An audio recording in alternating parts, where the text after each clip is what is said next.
Selamat datang di episode kali ini. Kami memiliki kehormatan untuk berbicara dengan Direktur RSU Nurhayati, Dr. Ane, dan psikolog klinik Kang Kafi. Apa kabar dok, Kang? Alhamdulillah, baik Teh Fitri. Fitri sehat? Alhamdulillah juga. Nah, sekarang ada kegiatan apa aja nih, dok, Kang? Kalau saya sendiri ini biasa koordinasi pelayanan di Rumah Sakit Hayati. Lagi Hayati Group sekarang kan kami mempunyai 2 rumah sakit sekarang. Selain di Rumah Hayati Garut ini, ada juga di Rumah Sakit Cikajang. Terus klinik-kliniknya kami juga punya klinik Nur Hayati Kedungora, Sudirman, Limbangan, Pamengpeuk, dan klinik di Cikatomas. Nah, mungkin boleh dijelaskan di Nurhayati sendiri ada fasilitas apa aja sih, dok? Fasilitasnya kita ada IGD, lalu ada pelayanan poliklinik. Kita ada 16 poliklinik untuk saat ini. Antara lain ada poliklinik penyakit dalam, bedah, anak, objin atau kebidanan, kedokteran jiwa, ada rehabilitasi medik, dan lain-lain. Kita juga ada fasilitas untuk USG 4 dimensi, ada echo, ada treadmill, audiometri, dan juga spirometri. Nah, sekarang kita ada layanan baru loh, Teh. Namanya psikolog klinis. Apa itu? Sama Tante. Apa tuh, dok? Bisa dijelaskan nggak? Sedikit ya. Jadi Rumah Sakit Nurhayati membuka layanan baru begitu ya, psikolog klinis. Ya. Yang memang konsepnya fokusnya ke layanan konseling atau terapi bagi masyarakat gitu yang memang membutuhkan layanan konseling atau terapi bagi masalah-masalah atau gangguan-gangguan psikologis. Nah, menarik nih, dok. Kang, kan karena mungkin sekarang lagi musim pemilu nih, mungkin kan ada ya, nggak diharapkan sih, tapi kan mungkin ada kemungkinan ada caleg stres nih. Apakah ada nggak sih program khusus atau ruangan khusus yang disediakan dari RSU Nurhayati ini? Kalau untuk ruangan khusus saat ini belum ada, tapi kita ada beberapa ruangan VIP dan VVIP, itu di mana satu ruangan itu ada satu bed. Ya. Nah, kita bisa menempatkan, kalau ada pasiennya kita bisa menempatkan di situ. Ya. Kalau misalkan VIP dan VVIP itu karena bisa insya Allah terjamin untuk privasi pasiennya ya. Seperti itu. Kalau untuk ruangan khusus belum ada sih. Oke, apakah ada langkah-langkah khusus nggak sih yang diambil dari RSU sendiri untuk untuk ruangan itu sendiri seperti apa? Ya, terkait nanti penentuan ruangan ya, bagi calon legislatif yang memang gagal dalam pemilu, itu saya sebutin bahwa memang ini kasus yang kita tidak harapkan begitu ya, tapi setiap tahun, setiap periode pemilu ada saja begitu ya kasusnya, mungkin nggak banyak, tapi ada case yang memang caleg yang stres begitu atau yang mengalami masalah psikologis lainnya begitu. Sehingga nanti ada pun kami harus melakukan cek dulu begitu ya, apakah masalah yang ditimbulkan itu ringan, sedang atau berat begitu ya, agar kami bisa menentukan nantinya apakah memang pasien itu harus rawat inap begitu ya. Ketika rawat inap maka kami akan menyiapkan ruangan khusus dari kata dokter Anda gitu. Tapi kalau misalkan masalahnya ringan ternyata begitu ya, kami mungkin akan memberikan layanan konseling dan rawat jalan aja seperti itu. Jadi tergantung kondisi pasien ya, bisa rawat inap atau rawat jalan. Berarti ada prosedur khusus gak sih untuk penanganan caleg stres itu? Kalau prosedur khusus biasanya nanti ketika pasien akan melakukan perawatan, kami harus mengecek dulu ya tadi. Apakah memang masalah psikologis itu, biasanya masalah psikologis yang muncul dari pengalaman-pengalaman sebelumnya bagi caleg yang gagal itu mulai dari yang ringan kan tuh kayak misalkan stres begitu ya, cemas begitu, gelisah begitu, ada yang kasusnya sampai sulit tidur, gangguan emosi, sampai yang berat sampai depresi. Ada beberapa kasus yang sampai ingin bunuh diri, sampai ngamuk-ngamuk, bahkan sampai mengalami gangguan jiwa yang berat seperti skizofrenia begitu. Nah, kami harus melihat dulu gangguannya seperti apa begitu ya, sehingga nanti prosedurnya akan disesuaikan dengan kondisi pasiennya. Nah, apakah ada program khusus atau terapi lah yang disediakan di RSU ini untuk menghadapi mungkin bisa dikatakan calon depresi itu nggak sih, Kang? Ya. Kalau program atau terapi khusus tentu ada ya, misalkan bagi pasien yang mengalami masalah stres begitu ya, atau cemas, nanti ada terapi khusus begitu yang akan diberikan oleh psikolog. Atau bagi pasien yang udah masalahnya berat begitu ya dan membutuhkan memang penanganan secara obat, maka biasanya akan kerjasama dengan psikiater misalkan gitu ya. Atau misalkan ada mengarah ke penyakit-penyakit lain, maka kami akan kolaborasi dengan spesialis yang lain begitu agar penanganannya bisa lebih tepat. Apakah peran tim medis ini dalam membantu mungkin ya caleg stres tersebut akan membantu nggak dalam caleg stres itu nggak sih, Kang? Ya kalau membantu ya pasti membantu ya Teh ya. Iya. Karena kan nanti selain ditangani oleh psikolog klinis juga, kita kan juga ada tim medis yang lain, mungkin dibantu oleh perawat nantinya, terus ada dikonsultasikan oleh dokter spesialis kejiwaan ataupun dokter spesialis yang lain seperti Kak Kafi tadi bilang. Jadi penanganannya itu secara komprehensif keseluruhan. Mungkin karena kan caleg stres ini spesifik ya untuk pemilu ini, apakah ada kerjasama nggak sih dari rumah sakit sendiri ke pihak eksternal? Kalau ke pihak eksternal sih saat ini belum, baru di internal aja. Gitu. Oke, berarti ada untuk rumah sakit Nur Hayati ini memastikan ya ada ruangan mungkin nggak dikhususkan untuk caleg stres, tapi tadi ruangan tersebut bisa ada privasi khusus lah gitu kan untuk mereka. Iya. Tadi saya bilang jadi ruangan itu kita sediakan yang VIP ataupun VIP gitu ya, di mana satu ruangan itu hanya terdiri satu bed untuk apa? Supaya privasi pasien terjaga. Iya. Berarti ada protokol khusus nggak sih untuk yang diterapkan untuk tim medis sendiri untuk menangani mungkin untuk untuk gangguan jiwa tadi atau yang stres? Protokol khusus itu mungkin akan kita sampaikan nanti ke teman-teman staf medis yang di sini dalam bentuk SOP. Dalam bentuk SOP dan akan kita sampaikan mungkin pada saat evaluasi layanan biasanya seperti itu. Mungkin ada monitoring dan evaluasi khusus nggak sih yang diberikan dari RSU sendiri terhadap penanganan tadi yang caleg stres itu nggak sih, Pak? Mungkin itu bisa dikasih oleh Kafi ya. Ya kalau misalkan nanti ada penanganan khusus atau prosedur khusus untuk tadi sama Anda disampaikan akan ada SOP begitu ya yang harus dipatuhi, sehingga itu akan jadi landasan bagi tenaga medis begitu untuk bertindak, karena dikhawatirkan memang karena pasien yang mengalami masalah kejiwaan dengan pasien umum kan berbeda gitu ya. Makanya penjagaan terhadap pasien yang mengalami masalah psikologis itu butuh ekstra begitu ya.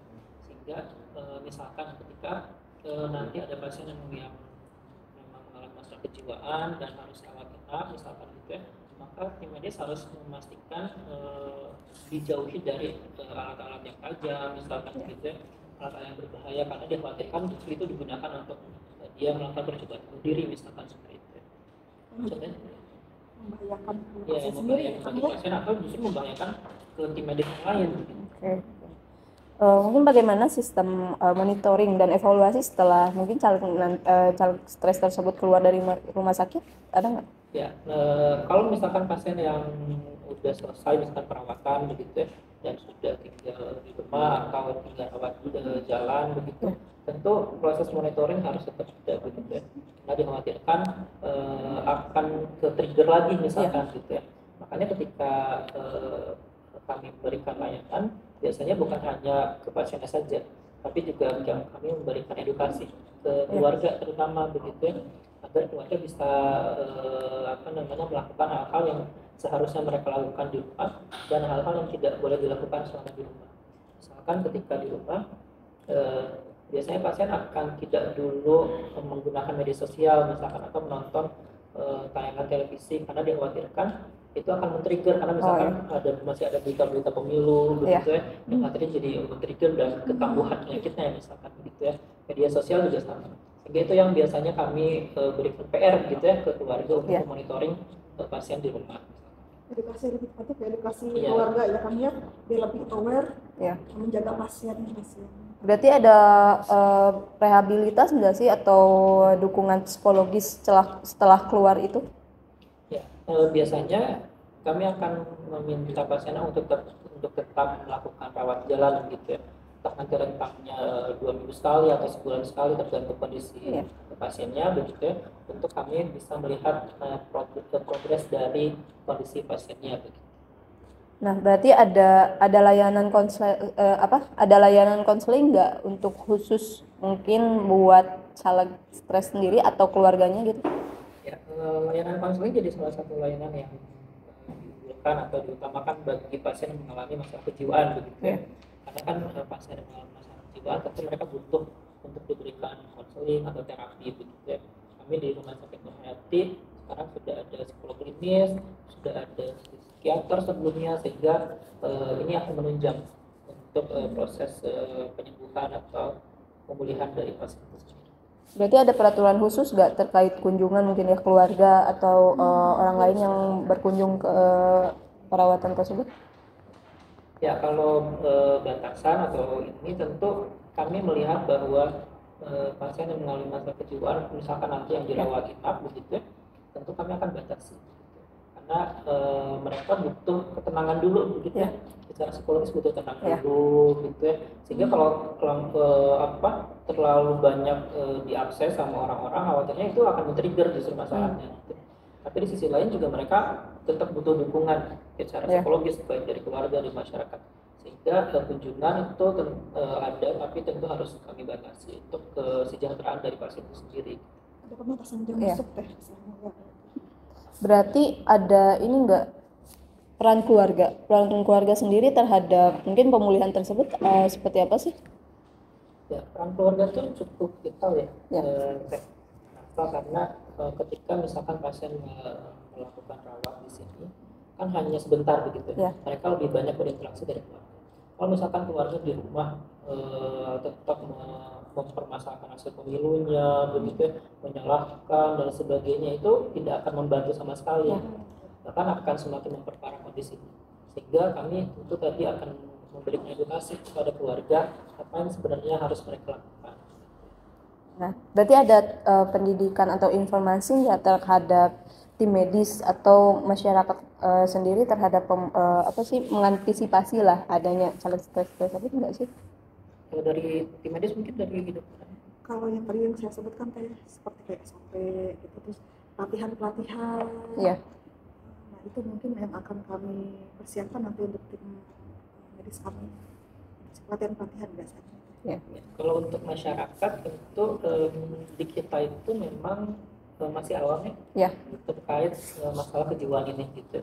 Jadi kadang masih ada stigma orang yang ke psikiater atau ke psikolog itu memang masalah kejiwaan udah berat misalkan gitu ya. Nah, tentu kami akan memberikan edukasi, misalkan lewat sosial media begitu ya. Salah satu lewat podcast ini misalkan gitu, untuk memberikan edukasi ke masyarakat secara umum bahwa siapapun yang memang membutuhkan layanan konseling gitu, datang ke psikolog atau ke psikiater, mereka bukan orang yang harus dijauhi begitu, bukan orang yang harus dihina, dinegatifkan begitu. Terus mereka justru harus butuh dukungan justru dari masyarakat. Nah, ini yang akan jadi hal penting juga untuk dilakukan. Berarti untuk ada upaya khusus ya untuk pemulihan mungkin tadi ya dalam lingkungan sendiri terhadap mungkin ada yang mengalami stres tersebut ya, Bang? Ya, betul. Jadi memang ada tindakan khusus atau upaya khusus gitu ya dari pasien yang mengalami stres, karena ada konseling khusus atau terapi khusus yang harus diberikan gitu ya, dan itu bisa diberikan oleh tenaga profesional. Berarti kan karena mungkin lingkungan juga mempengaruhi ya, mempengaruhi terhadap emosional mereka ya untuk mungkin membantu pemulihan sendiri ya.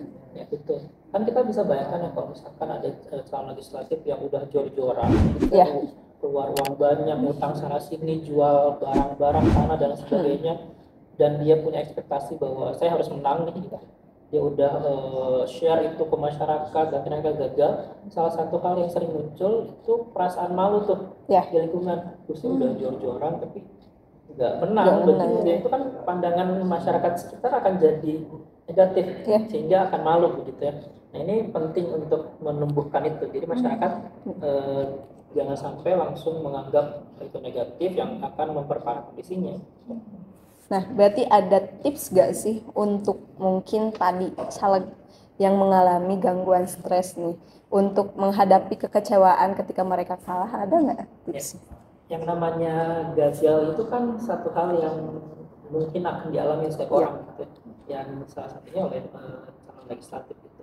Tadi yang saya sampaikan bahwa ketika caleg itu udah jor-joran gitu, udah keluar banyak dan dia udah punya ekspektasi tinggi bahwa apa yang saya keluarkan akan sesuai dengan apa yang saya terima, yaitu diterima atau lolos misalkan begitu ya.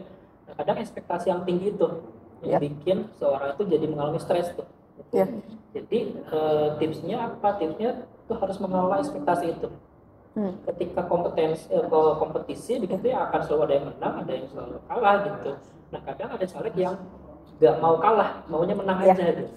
Nah tapi kalau udah dari awal tahu bahwa yang namanya kompetisi itu ada menang ada kalah, sehingga meskipun kecewa, tapi kecewanya nggak akan yang berlarut-larut begitu. Nah itu diharapkan bagi siapapun yang sedang berkompetensi di di legislatif saat ini, harapannya memang lebih menguatkan emosinya, bahwa ketika mereka siap menghadapi caleg gitu ya, siap menghadapi pemilu, mereka juga harus siap dengan yang namanya kalah gitu. Nah ketika mereka siap sama yang kalah, pun ketika kalah mereka akan udah nerima gitu. Tapi kalau dari awal nggak mau kalah, biasanya jatuhnya tuh dalam gitu. Ya, nih terakhir ya Kang, Dok, apakah ada pesan nggak sih untuk masyarakat Garut atau tadi dikatakan mungkin caleg yang mungkin akan mengalami stres? Tadi kan kalau tips-tipsnya udah dari Kang Kavi ya, kalau misalkan selain masalah psikis gitu ya, untuk masalah fisik juga, kesehatan, kita juga IGD 24 jam ada. Poliklinik kita punya, insya Allah lengkap, dan pelayanan yang lain juga seperti USG, audiometri, spirometri, kita juga ada. Jadi tidak hanya masalah psikis, fisik, apalagi sekarang kan lagi musim hujan nih, lagi musim pancaroba, itu mungkin banyak yang sakit, enggak bisa datang ke rumah sakit Hayati. Kita juga ada RCUA, ada tes kesehatan yang mungkin untuk orang-orang yang mau kerja atau mau masuk ke kuliah, sekolah gitu, silahkan bisa datang ke kita ya. Berarti untuk kan karena ada klinik psikolog nih, berarti untuk gak hanya caleg tadi ya, berarti kan sekarang kan ada remaja atau ini yang mengalami mental health atau ada gangguan-gangguan lainnya bisa datang ke sini juga ya? Bisa banget, boleh datang ke sini. Kita ada Kang Kavi, ada dokter Dokter Willy juga sebagai dokter spesialis kedokteran jiwa. Baik, terima kasih kepada Direktur RSU Nur Hayati dengan Dr. Ana dan Kang Kavi sebagai klinik psikolog. Semoga episode kali ini dapat memberikan informasi kepada masyarakat Garut dan informasi penting lainnya. Jangan lupa tonton episode selanjutnya untuk mendapatkan informasi menarik lainnya.